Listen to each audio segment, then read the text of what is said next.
call me a god. They call me a god. Michael Jordan is probably the greatest basketball player of all time. The 6-time NBA champion and MVP in each one of the finals is responsible for revolutionizing the game and expanding the NBA worldwide. I remember watching The Last Dance 3 years ago and being absolutely amazed by how good he was and the impact he had on people. So I took special interest in discovering what made him so incredible.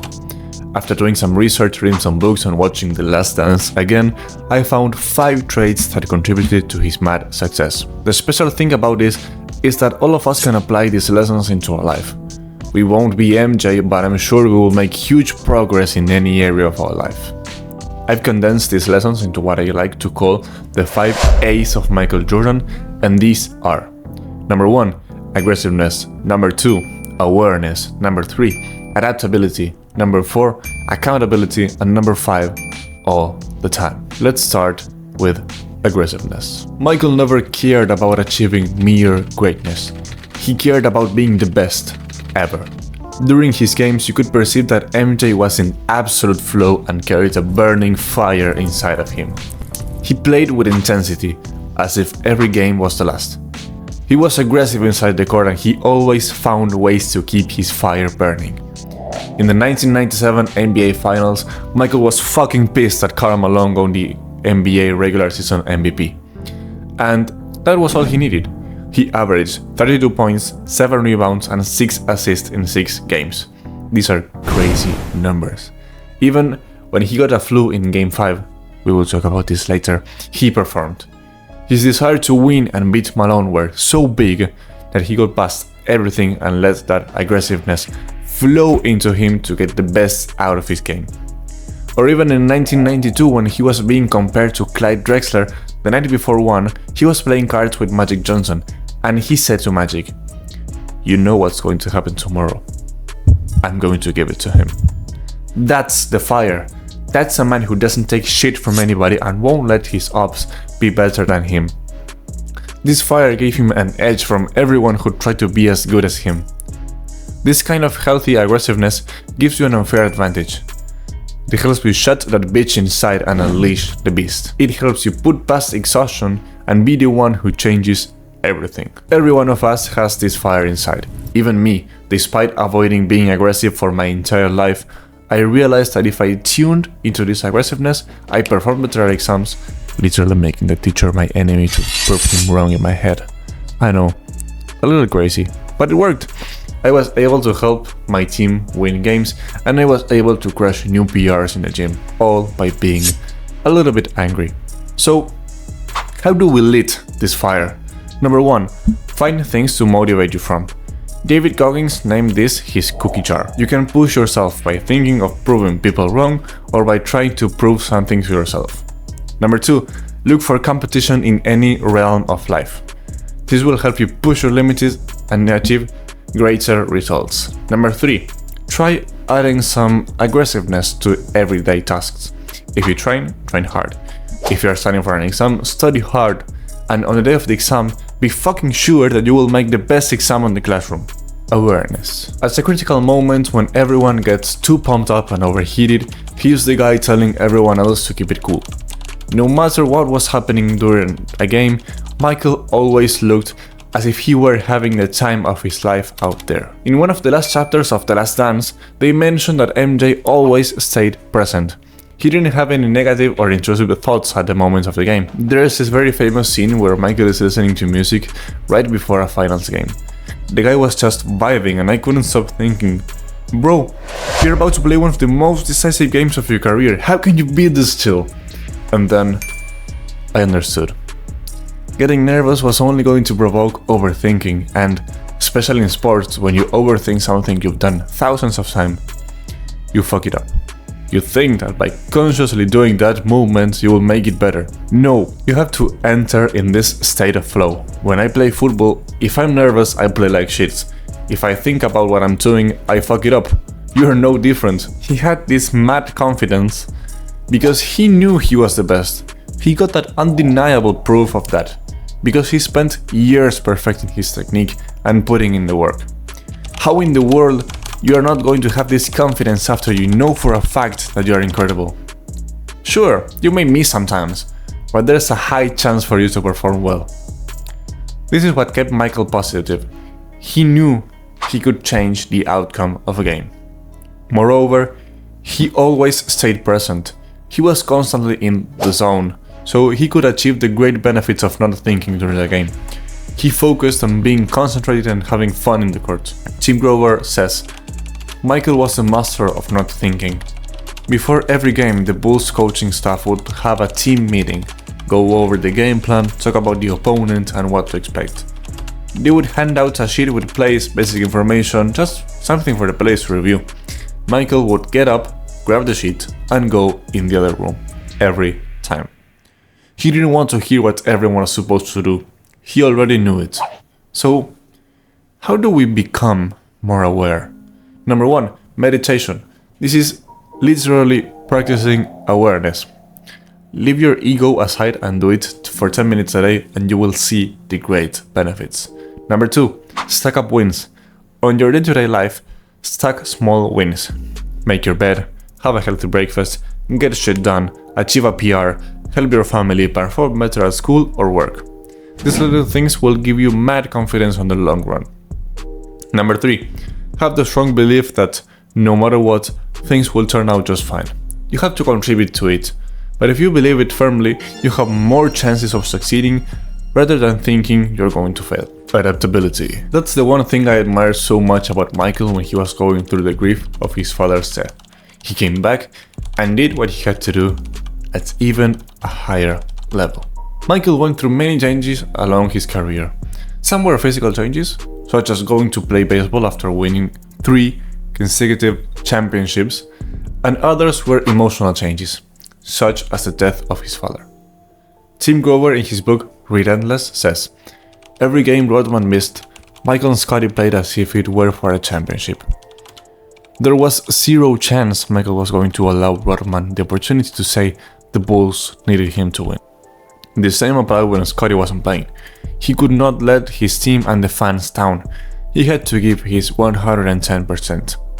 Bro, the man got fucking flu in the middle of the finals and he adapted and bossed around Utah. However, adaptability isn't just adapting in that moment, it's also evolving season by season. In the 1990 conference finals, the Pistons defeated the Bulls. Scottie was feeling like shit too, if you remember that game. But the main factor here wasn't the defeat itself, it was the physical superiority of the Pistons. They were superior in strength and size, so that summer, every single Bulls player went straight into the gym. Because if you don't adapt, you die. Michael playing baseball was a huge test for his capacity to adapt and evolve. This reminds me of the growth mindset that Carol Dweck explains in her book Mindset. The basic premise of the book is that you can acquire any ability you want with enough work and improving day by day. You may argue that MJ wasn't great at baseball, but he adapted his whole body to be a better baseball player. He spent countless hours practicing and improving his technique. At the end of the day, he had some good games, got the privilege to be a beginner again and proved to himself he could adapt to anything if he wanted to. Emotional turmoil was also a constant in Michael's life. Gambling scandals, his father's death, and being constantly on the spotlight provoked many uncomfortable situations. But have you ever seen Michael underperform because of all of this? So, here are some tips to be able to adapt better to situations. Number 1. Embrace new challenges. Excessive comfort is the enemy. Embrace your exams as challenges, try new sports, hobbies, whatever, but do new shit. Number 2. Change is constant. As I told you earlier, it's okay to feel down sometimes, but we must adapt. The sooner, the better you can control damages. When change hits, take a breath and try to think the situation through and see what you are able to do at the moment to position yourself better, control damages, and thrive. And number 3, if something scares you, you should better do it, at least at a small scale. Accountability. Michael forced every one of his teammates to be ready, to play better, harder, stronger. And every one of them ended up with careers they could not duplicate when they were no longer playing with him. You do not have to like it, he said, but you like the results. And he was right, they didn't like it, but they all elevated their games. They all looked better than they were. According to the Cambridge Dictionary, accountable means the fact of being responsible for what you do and able to give a satisfactory reason for it, or the degree to which this happens. The example we will use in this section is to hold someone accountable for something. If we think about Jordan, one of the words that comes to mind is discipline. But talking just about his own discipline seemed vague to me. It wasn't just taking 100% responsibility of everything going in your life, which is already hard enough, but attainable, but maintaining your whole team accountable to make sure everyone was giving it all. Leading by example while being behind everyone's ass is not an easy task, but it paid off. While reading the book Relentless by Tim Grover, I was surprised by a phrase that said, "You don't have to love the process every time, but you do it because you love the result." And that is certainly true. Achieving hard things such as good grades, your dream body, or pursuing your purpose will sure have great moments, but it won't always be enjoyable. That is why accountability is so important. Showing up when you don't feel like it is basic, and pushing your team levels up is mandatory to achieving wonderful things. Tim Grover divides people into 3 categories: coolers, closers, and cleaners. MJ is a cleaner. Why? Well, let him explain it to you. Why do I call them cleaners? Because they take responsibility for everything. When something goes wrong, they don't blame others. They never really count on anyone else to get the job done in the first place. They just clean up the mess and move on. Cut the crap, take responsibility, and aim at being the leader of your team, study group or friend group. Push everyone up. It may be difficult, but even if they're a little bit committed, they will follow you. So, how do we become more accountable? Number 1, track everything you do. Your habits, your workouts, your work sessions. What you track, you can improve. If you see that this week you showed up 3 times instead of 5, look for the reason and solve it so that next week you can show up the 5 times. Number 2, 100% responsibility. Things may not be your fault, but it is your responsibility to make them right, especially when it impacts directly on your life. It's okay to be a loser, but it's not okay to stay a loser. Number 3, when you have the opportunity, lead your tribe. Either this is on college, work, or when you are hanging out with your friends. Take the lead, suggest new activities, and push everyone past their limiting beliefs so that they are their best self all the time. This may sound simple, but reaching the top isn't the same as staying at the top. He dominated the NBA for over a decade by doing these things and many others day after day, no matter what. As you know, he has been through several challenges: a gambling scandal, his father's death, trouble with Jerry Krause, etc. But he performed at the highest level anyways. He knew that someone in the arena wants specifically to watch him play and spent 3 hours of their time doing it. So he felt it was his duty to be the absolute best. It isn't enough to do all of this on one day every once in a while. We need to be disciplined and maintain this all the time, even when we don't want to.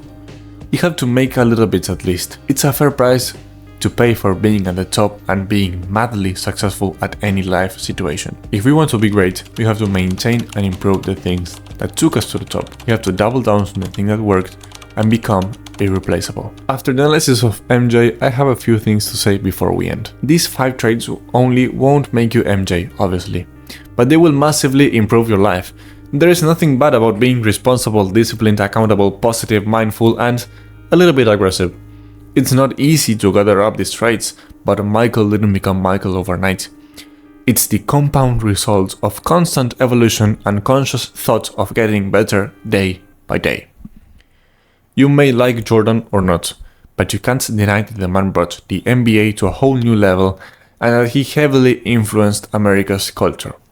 His ability to inspire people is what makes him truly great, and I hope I was able to transmit this inspiration and passion I feel when watching his games or interviews.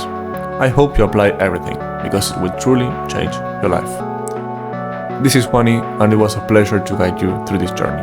See you on the next one.